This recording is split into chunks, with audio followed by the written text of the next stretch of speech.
대구시가 추진 중인 맑은 물 하이웨이 정책 조율 간담회가 5일 ACT 호텔에서 열렸습니다.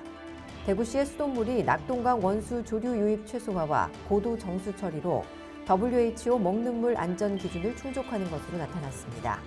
대구광역시 행복진흥사회서비스원이 10월 1일 공식 출범했습니다. 10월 경로의 달을 맞아 제26회 노인의 날 기념식이 열렸습니다. 홍준표 대구시장과 박문규 국무조정실장이 5일 맑은 물 하이웨이 정책 조율을 위한 간담회를 가졌습니다. 간담회에서는 맑은 물 상생 협력과 관련해 기존 MOU의 문제점에 대해 논의하고 개선 방안을 적극 모색하기로 합의했습니다.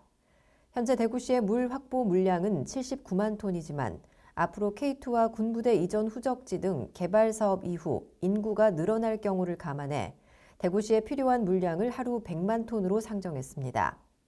이를 위해 운문댐 30만 톤과 관로 추가 건설을 통한 안동 임하댐 70만 톤, 또는 매곡정 수장 40만 톤과 운문댐 30만 톤, 관로 증설을 통한 안동 임하댐 30만 톤을 확보하는 방안을 검토키로 했습니다.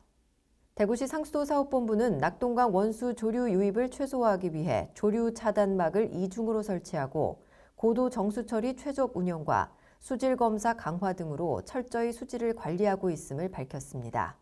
특히 대구 수돗물은 자체 검사 결과 마이크로시스텐이 검출되지 않는 등 고도 정수 처리로 WHO와 환경부 먹는 물 안전 기준을 충족하는 것으로 나타났습니다.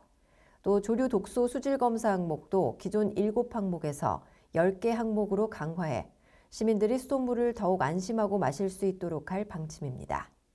사회서비스원, 평생학습진흥원, 여성가족재단, 청소년지원재단 4개 기관을 통합한 대구광역시 행복진흥사회서비스원이 10월 1일 공식 출범했습니다.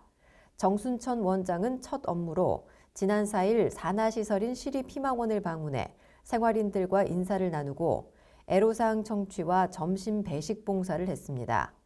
오후에는 대구행복진흥원의 출범을 축하하기 위해 김종한 대구시 행정부시장, 이만규 시의회 의장과 관계자 40여 명이 참석한 가운데 현판 제막식과 차담회를 실시해 출범식을 대신했습니다.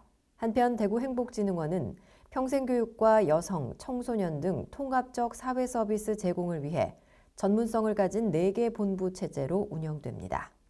10월 경로의 달을 맞아 제26회 노인의 날 기념식이 지난 6일 대구 노인회관 대강당에서 열렸습니다. 올해는 지속되는 코로나19 상황으로 어르신들의 건강과 안전을 위해 간소화해 진행됐습니다. 홍준표 시장을 비롯해 강은희 시교육감, 대한노인회 대구광역시 연합회 관계자와 수상자 등 50명 미만의 최소 인원만 참석했고 기념식에 앞서 어르신 공연단의 식전 축하 공연을 마련했습니다.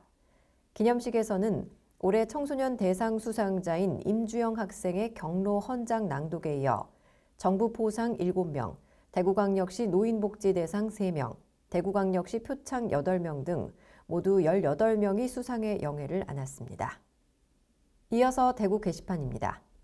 주식회사 대구 메트로 환경이 올해 하반기 신입사원 53명을 공개 모집합니다. 채용 인원은 사무직과 관리소장, 환경직, 경비직 등이며 이 중 환경직 5명과 경비직 1명은 장애인 제한 경쟁으로 채용할 예정입니다. 응시원서 접수는 환경, 승합차 운전, 경비직의 경우 10월 11일부터 14일까지, 사무직과 관리소장, 모터카 운전직은 11월 1일부터 4일까지 각 나흘간입니다. 접수처는 도시철도 2호선 종점인 문양 차량기지 강당이며 자세한 사항은 회사 홈페이지 채용 공고문에서 확인할 수 있습니다.